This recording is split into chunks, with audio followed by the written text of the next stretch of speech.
আসসালামু আলাইকুম রহমতুল্লাহ। আলহামদুলিল্লাহ ওয়াহদা ওয়াসসালাতু ওয়াসসালামু আলা মান লা নাবিয়্যা বাদা আম্মা বাদ। প্রশংসা আল্লাহ সুবহানাহু ওয়া তাআলার জন্য, অতঃপর তারই প্রিয় হাবিব মুহাম্মদুর রাসূলুল্লাহ সাল্লাল্লাহু আলাইহি সাল্লামের উপর শত কোটি সালাত ও সালাম বর্ষিত হোক, আল্লাহুম্মা আমিন। আজকে কথা বলবো আমাদের এই ভারতবর্ষের মাটিতে কে প্রথম ইসলাম নিয়ে আসেন, মানে কোন ব্যক্তি প্রথম ইসলাম নিয়ে আসেন। হ্যাঁ, এটাকে নিয়েই বহু পীর তাদের বিনা পুঁজির ব্যবসা করে খাচ্ছে। কেউ বলে থাকেন যে এদেশের মাটিতে ইসলামকে নিয়ে এসেছেন বড় পীর আব্দুল কাদের জিলানী রহমতুল্লাহ আলাই। কেউ আবার বলে থাকেন ফুরফুরার দাদা হুজুর নাকি এদেশের মাটিতে ইসলাম নিয়ে এসেছেন। তাহলে ইসলাম তাদের মাধ্যমে এসেছে? তাদের বয়স তো খুব বেশি নয়, তার মানে তার আগে কি ভারতবর্ষে ইসলাম আসেনি? হ্যাঁ, মনোযোগ সহকারে শুনতে হবে। আপনাদেরকে আমি তথ্য সম্বলিত ভিডিও উপহার দিতে যাচ্ছি। এটা সবারই জানা প্রয়োজন বলে আমি মনে করি, কারণ জানবেন না কোন ব্যক্তি ভারতবর্ষের বুকে ইসলাম নিয়ে আসলো। অথচ এই ভারতবর্ষের বুকে ইসলাম নিয়ে আসার ব্যাপারে বহু মানুষের ভুল ধারণা রয়েছে। ভুরি ভুরি মানুষের মধ্যে কনসেপ্ট ব্রেনের মধ্যে ঢুকে দেওয়া হয়েছে যে অমুক পীর কেবলা এনেছে, অমুক পীর এনেছে, নাউজুবিল্লাহ মিন জালিক। আসুন, ভারতের বুকে কে প্রথম ইসলাম এনেছে যদি আমরা তাই বলি, তাহলে আমরা বলতে পারি যে ভারতের বুকে প্রথম যিনি মুসলমান হয়েছিলেন তিনি হচ্ছেন কেরালার একজন রাজা, যার নাম হচ্ছে চেরামান পেরুমল। হ্যাঁ, চেরামান পেরুমল, তার ইসলাম গ্রহণের একটা ইন্টারেস্টিং ঘটনা রয়েছে। সেদিন 617 খ্রিস্টাব্দর 17 রজব তিনি ছাদের উপরে ঘোরাফেরা করছিলেন। এমত অবস্থায় হঠাৎ আকাশের দিকে তাকিয়ে দেখলেন চাঁদটা দ্বিখণ্ড হয়ে গেছে। তিনি অবাক হয়ে গেলেন, এটা চাঁদ হঠাৎ করে দু আলাদা হয়ে গেল। তখন তিনি তার সভা পরিষদদেরকে ডেকে এবং স্থানীয় আরও যারা পণ্ডিত ছিলেন তাদেরকে ডাকলেন, ডেকে এই চাঁদ দ্বিখণ্ড হওয়ার ব্যাখ্যা জানতে চাইলেন। এটার উত্তর কেউই সঠিকভাবে দিতে পারল না। আর কেরালা আর সৌদি আরবের ব্যবধান মাঝে একটা সমুদ্র, অর্থাৎ খুব বেশি দূর নয় কেরালা থেকে সৌদি আরব। তো সেখানেই বরাবরই আরব বণিকেরা, ব্যবসা খাতিরা আসতেন। তখন এই রাজা চেরামান পেরুমল এক আরব বণিককে জিজ্ঞাসা করলেন। তো তিনি বললেন যে হ্যাঁ, এই ঘটনাটা ঘটিয়েছেন আমাদের দেশের আবদুল্লাহ ছেলে মোহাম্মদ সাল্লাল্লাহু আলাইহি সাল্লাম, তিনি একজন নবী।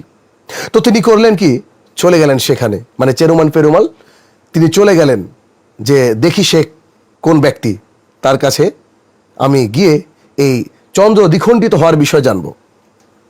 মোহাম্মদ সাল্লাল্লাহু আলাইহি সাল্লামের কাছে পৌঁছে গেলেন, গিয়ে সেখানে তিনি তার হাতে, মোহাম্মদ সাল্লাল্লাহু আলাইহি সাল্লামের হাতে ইসলাম গ্রহণ করলেন। মোহাম্মদ সাল্লাল্লাহু আলাইহি সাল্লাম তার নাম দিলেন তাজউদ্দিন।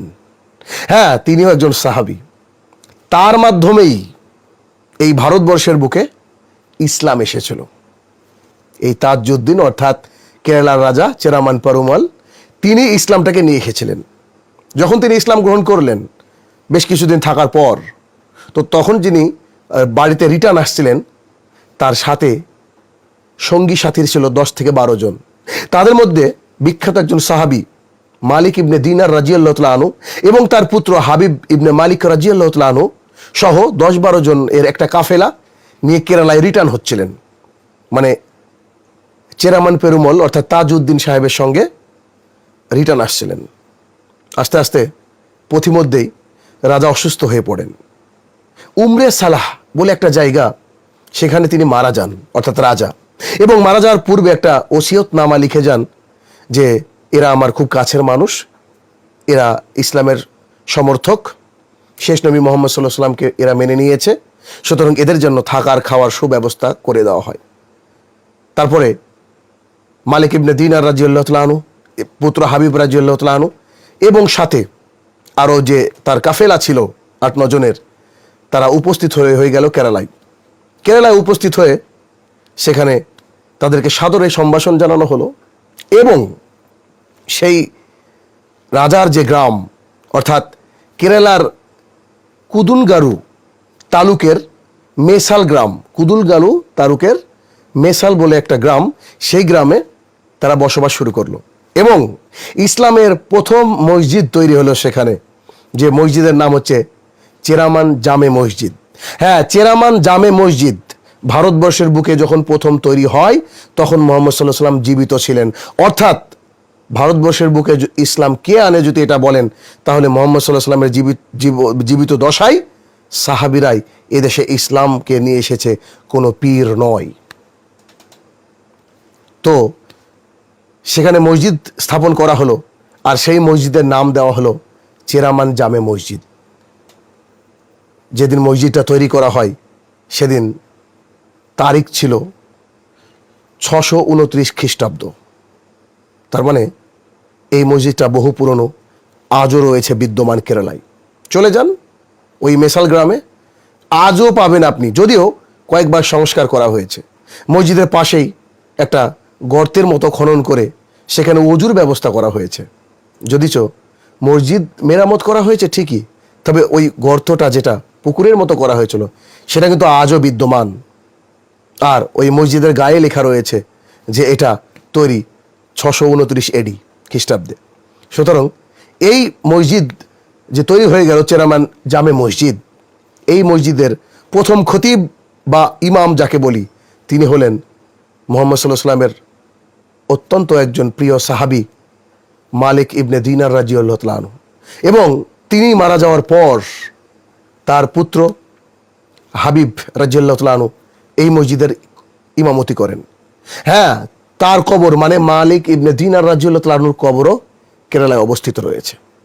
সুতরাং ভারতবর্ষে ইসলাম এনেছেন সাহাবিরা এবং কেরালার রাজা চেরামান পেরুমল। যদিও তিনি ইসলামটাকে নিয়ে পৌঁছাতে পারেননি, পথিমধ্যে তার মৃত্যু ঘটে যায়। সুতরাং কোনো পীরের পাল্লায় বা কোনো দরবেশের পাল্লায় কিংবা যারা মিথ্যা কিচ্ছা কাহিনী রটায় তাদের পাল্লায় না পড়ে, এটাই হচ্ছে অরিজিনাল ইতিহাস। আপনি সার্চ করে দেখতে পারেন। ভালো থাকবেন। আসসালামু আলাইকুম ওয়া রাহমাতুল্লাহি ওয়া বারাকাতুহু। Islam was accepted by the people of Kerala state, and Cheraman Juma Mosque is the physical manifestation of this fact. It is the oldest mosque in India, located in Indian state of Kerala. It was constructed in 629 AD by an Arab Muslim known by the name Malik ibn Dinar. This means that it was constructed during the lifetime of Prophet Muhammad, peace be upon him. It was one of the oldest Juma mosque anywhere in the world.